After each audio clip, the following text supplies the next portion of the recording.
Hey everyone, got a new acquisition here. This is the F6F Hellcat put out by Tower Hobbies. I was out at the flight field and a fellow out there, Jim, had one. He'd had it about a year or so and I was really impressed with it. It's a small plane, we'll go over some of the specs here in a second, but that thing just jumped up off the ground and had plenty of speed, plenty of aerobatic abilities, and I'm thinking it might be great just to have for a quick flight here around the house. I've got a couple of schoolyards that's real close. So checked it out and found it through Tower Hobbies. This is a receiver ready version and it's $119.99, $120. Now I bought it and 2 days later they lowered the price down to $105, basically $104.99. So I sent them an email and said, hey, can I get that price adjusted, or can I just cancel the order on it since it hasn't shipped and reorder it at the discounted price? So they went ahead and just applied it. The discount is 15 bucks. Basically, they put into my online account for them towards future purchases, or they were willing to send it back to my PayPal account either way. So naturally, I just went ahead and told them to put it on my account because I don't know why I was spending it again eventually anyway. So let's get down to this. This is, like I said, F6F Hellcat. Some of the specs: 39-inch wing, 31 inches long. That's 990 for your metric folks, 990 millimeters wingspan, and about 800 millimeters in length. Flying weight about 30 ounces, and runs on 4-channel. 3S battery, 1800 to 2200 milliamp hours is what it calls for. I am not sure about the ESC or the motor size. I haven't dug it out of the box yet. I know it runs with a Super Tiger connector on the ESC, which is not a real popular connector, at least here in Texas it's not. So I'm going to have to pull that off and solder on a XT60. Pretty much everything I use is XT60. If it has an EC3 or a Dean's, I've got adapters that'll come through, but even my local hobby shop did not have a Super Tiger to XT60 adapter, so I guess I'll have to do some soldering. So we'll take a pause here. I'm going to dig everything out, and then we'll take a couple of seconds of video of what you get in the box. So we'll be right back. Alright, we'll get everything unboxed. Got it spread out here on the table for you. A couple of things I want to walk through. First, let's start with the wing. All one piece, beautiful detail on it. The paint is just immaculate. It's probably one of the best looking paint jobs I've seen. Very smooth finish on it, good detail on the panel lines, and again the color blending is just phenomenal on it. Really impressed with it. Good clean line on the separation between the top and the bottom. Decals do not appear to be the cheap peel and stick. These look like they're probably water-based decals on the top and the bottom. Good easy adjustment linkages for the ailerons. So very impressed with that. Same way with the canopy. Got a little pilot in there, decent detail. There is no detail in the cockpit with the exception of the instrument panel. It's a little sticker that goes on there, but other than that, that's all. They could have done around the pilot in a different color, maybe a little darker. I'm not a fan of putting black on RC planes simply because in the summertime it really heats it up, especially going through the clear canopy. But they could have gone with maybe a few shades darker of the gray anyway. But yeah, it's got a good, smooth, clean finish on it. Canopy goes on with a tongue and groove in the front and then a single magnet in the back. It's very tight, strong magnet to get it off. So the first time you pull it, do yourself a favor and put your little piece of packing tape on it so that you can get it out. There's actually one set of magnets here on the very back, and then there's one each on the sides. So again, very pleased with that. Alright, let's look at the fuselage. The cowling is just held on with 4 magnets right around the outer rims of it. Gives you good access to an open face motor from the back. Rather solidly mounted, and it looks like it's just glued in. It's got 2 arms or I should say square flanges, that goes inside of the fuselage, and they're glued in on either side. Nothing glued in on top. So I do like that. Gives you real easy access to the motor should you ever need to change it out. It's got 2 servos mounted already in it, and the tail section I went ahead and bolted it on. You got your vertical and your horizontal. They go together, and then you have one screw right here in the bottom that secures it all down in place. Now mine, when I unbagged it, the tail wheel was not attached. So I went ahead and filled the holes with CA glue, shoved it in, let it dry up, and it seems to be pretty rigid. I've got the elevator already hooked up. I do not have the rudder hooked up yet, just letting the tail wheel dry a little bit more. The wing, when you put it on, it's going to mount from a screw from the inside, a single screw that will come down from the inside. That's only a 39-inch wingspan, so I don't think you're going to need to take it off in most cases for transportation. So it shouldn't really be an issue. The one detractor that I don't like about it is the ESC. We weren't sure what that ESC rating was, so let's take a quick look at it. It's 30 amp. It's got a 3.5, 3 amp BEC on it, and a 30 amp ESC. So the wires are very, very small gauge, so not real keen on that. I mean, it's good enough for the amount of voltage this is going to pull off a 3-cell, but the connector is a Super Tiger. Not even my local hobby shop has an adapter to go from this to an XT60, so I'm going to have to do some soldering on it before I get too carried away. That and their sticky portion on their Velcro tape is not very good quality. It won't stay stuck to the inside of the plane. There is some smoothness in the plane from where it was injection molded out, but still that should be able to stick.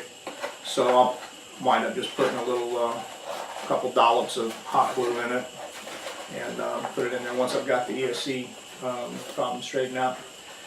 So that is about it. I'll change out the ESC connector and put a receiver in it, get the ESC glued down, and then we'll get the prop on it and do the initial trims, and that will be ready to go. But that's just a perfect size plane.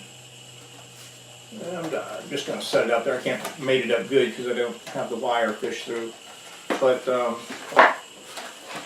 you go. Hopefully it gives you some kind of representation as for the size. Perfect size just for a park flyer, stick it up at the schoolyard. But like I said, the one that Jim had up at our flying field, I was really impressed with the speed and the aerobatics ability of the plane. So I'm really looking forward to getting this finished out. Oh, we're going to talk about this. It does have a spinner. It's an aluminum spinner on it. Real nice feature on it. And the wheels are just press into the wing. So easy in, easy out. It does come with a 3-blade prop. It's not a large prop. I want to say it's probably a 9-inch. Let's see if I can get my old man eyes adjusted. Yeah. There we go, right there. Actually, it's a 10 by 6 3-blade, so that's not bad. My E-Flight Corsair flies on a 10.5 by 8, so this ought to pull this plane through the air quite well. Prop's got a lot of flex in it too, so if you do have any adverse landings, it probably shouldn't affect it too much. And that's probably because this is designed to also be able to hand launch it. So if you have a rigid, stiff propeller when you're coming in with a 3-blade, you're probably going to be buying a lot of propellers. So this will probably work out real good. Alright, let's take a pause here and we'll get it back together and get it ready to fly. And once we do, we'll walk through it one more time and see if there's any other peculiarities about it. Alright, well, we have it put together. I've got the receiver mounted in it. About the only thing left to do is set the high and low rates on the control throws. Manual does call out specific limits on it, so I'll try to go through and set those up here in a few minutes. Let's see, build was pretty straightforward, if you can call it a build. It was one screw holding on the vertical and horizontal stabilizers, and there was one screw holding on the wing. The longest thing was replacing that Super Tiger connector. So that was the toughest part. Again, like I said, my tail wheel was not attached. I had to put some CA glue in that. Hopefully it'll hold, who knows on it. But overall, the model's just beautiful. I mean, the paint job is really, I'm really impressed with it. I really am. I bought models twice as expensive, and the paint job wasn't quite as smooth and finished out. Clean lines on it and everything on the separation of colors. It just looks good. Looks good. Up here on the decals, he's got 5 kills, so my pilot is an ace, I guess, officially. 3-bladed prop. It did come with the yellow tips already. I didn't have to paint those. Nice aluminum spinner. And this thing has a ton of power. Let's see if I can hold it and keep it from flying away, but check this out. That's like 10%. Just once they just yank right out of my hand. So really looking forward to flying this thing. I think it's going to be a beast in the air.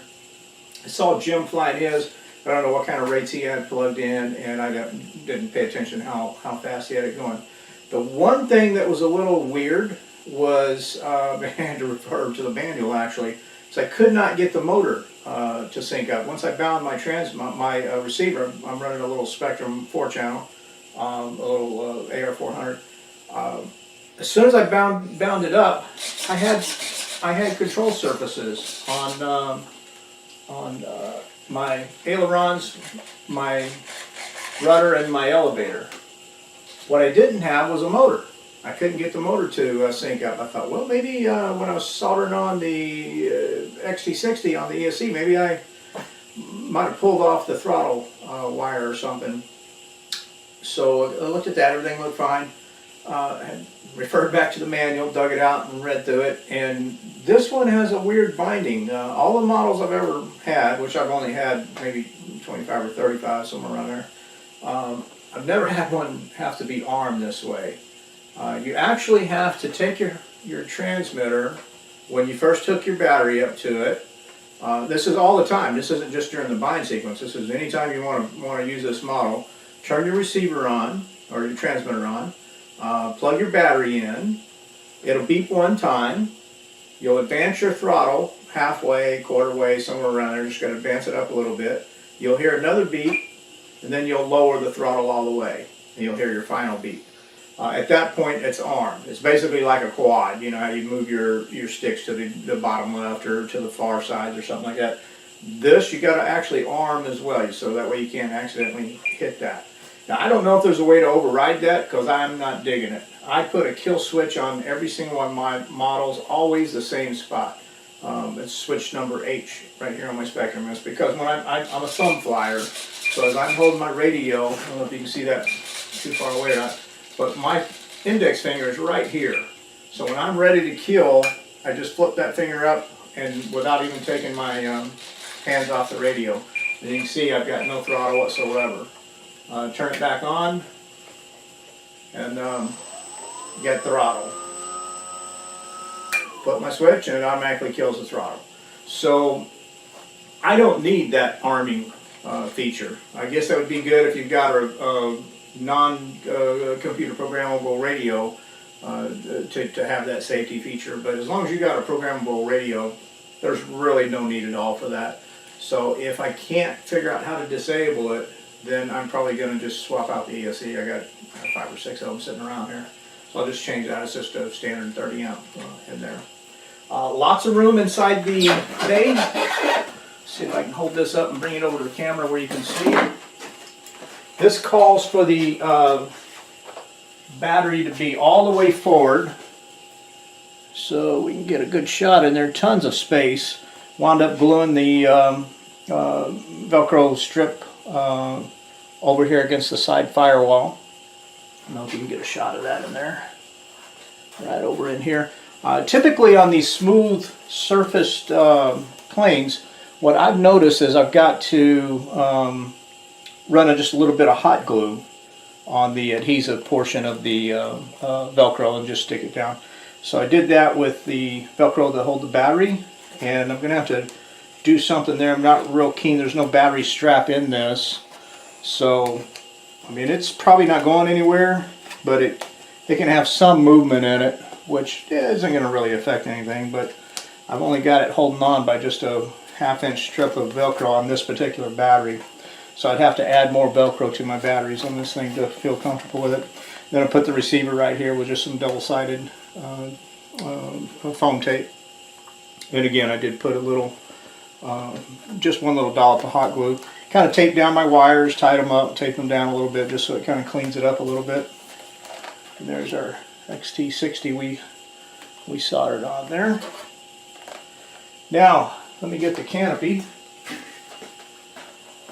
For the CG on this, if you look real close right here, I'll bring this in, maybe you can get a little better view.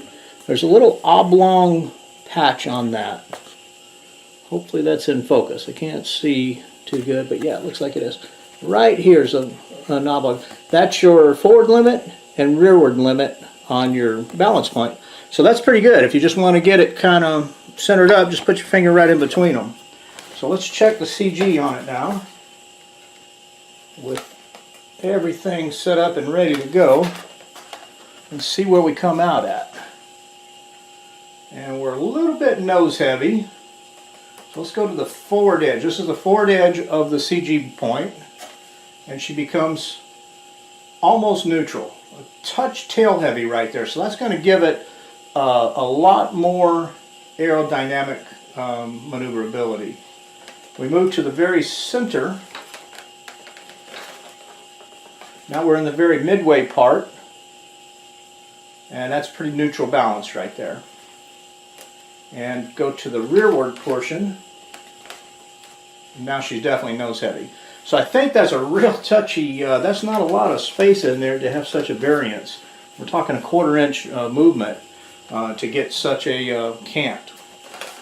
And so that may be a little wonky. I'm going to fly it there for the maiden and see where I come out at. Hopefully it's not tail heavy. You know what they say, nose heavy plane flies very, very poorly, and a tail heavy plane flies just once. So hopefully it won't work out that way. It's got a good rake on the landing gear, good forward rake. Not quite as much as you want. Typically on Warbirds, what I found is on your axle, you want it about even with your leading edge of your wing. If you can have that, you'll really avoid your tip overs. So you can see it's not quite there. It's close, but that's probably a ½ inch further back than the leading edge. So I'm not really digging on that. You could probably bend these out some. I'm going to try it like it is and give it a try. If we have some nose overs, then I'll just get some pliers and bend those forward a little bit. The gears are easy to pop in, pop out. Just give them a little wiggle, pops right out, those little slot right there. And just shove it right back in there. And that is it. So I am looking forward to flying this. I've got 2 of them I'm going to have to maiden. I've got this one right here, and I've also got a free-wing F9 Panther that I just finished putting together. So hopefully we'll get them out there this weekend and get the maiden done on both planes. And fingers crossed it goes well. One thing about it, price, we talked about a little bit on another video. Again, got this adjusted on after the order, so it wound up costing $105, and that's delivered to the door. For airflow, it does have a couple of big holes in here. However, it's not a straight flow through design to get to the ESC. So that's not going to be, if this generates any heat at all, it's not going to be good for the cooling. It's got a nice big exit hole on it, on the underside, but that intake, can't see it in the video, but right behind here is the motor mount, so that blocks it off, and it's only got maybe 1/4 inch holes around that motor mount to the top and bottom for the air to get through, so it's not going to be real grandiose on it. Alright, well, we will take a break here, and hopefully we'll get this out to the field this weekend and get it up for the maiden and wrap up the video with that.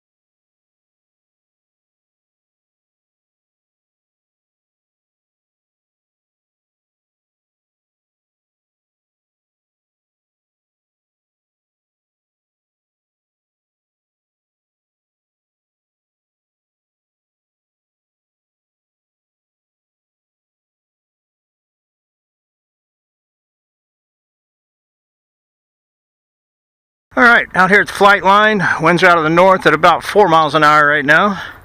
Got the F6 Hellcat. This is from Tower Hobbies. Picked it up for about 105. I'll be coming out in low rates on this actually.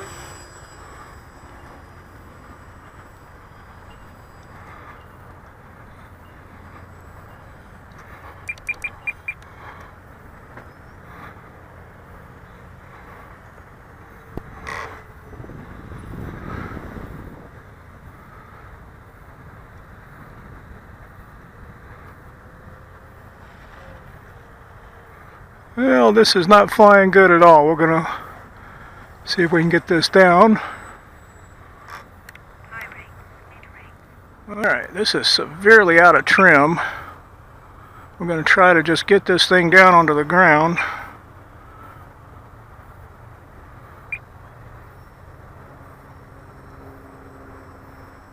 Alright, here we go, coming in.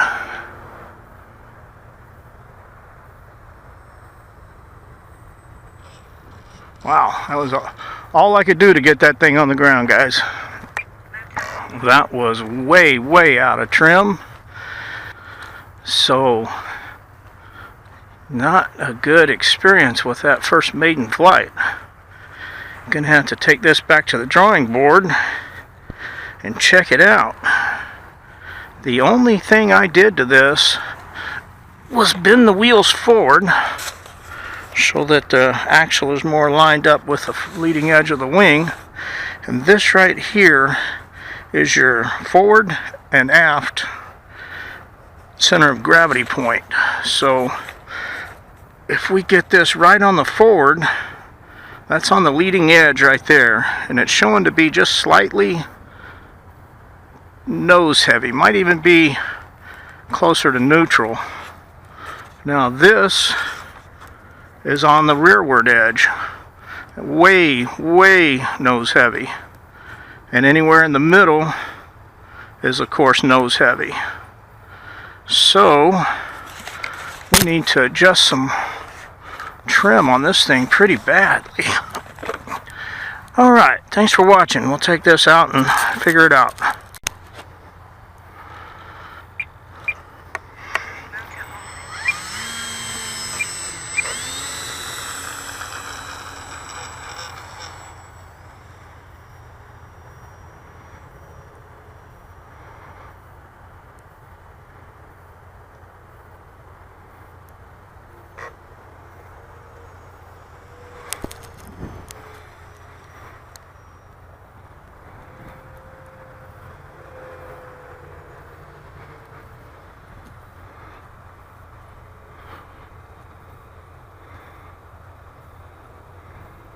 Alright, this is flying definitely a little better now. We put a little more trim off the ground on it.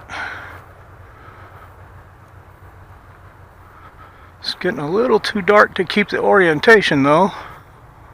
So we're going to make one more pass and we're going to come in.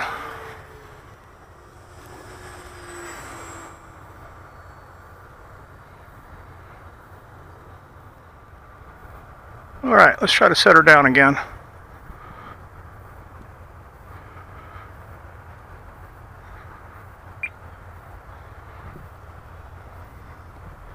Coming in a little hot.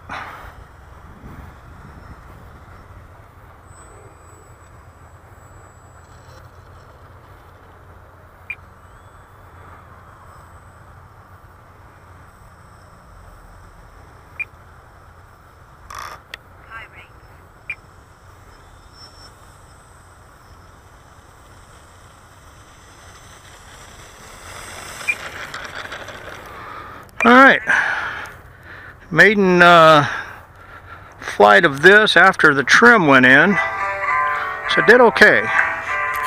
Thanks for watching.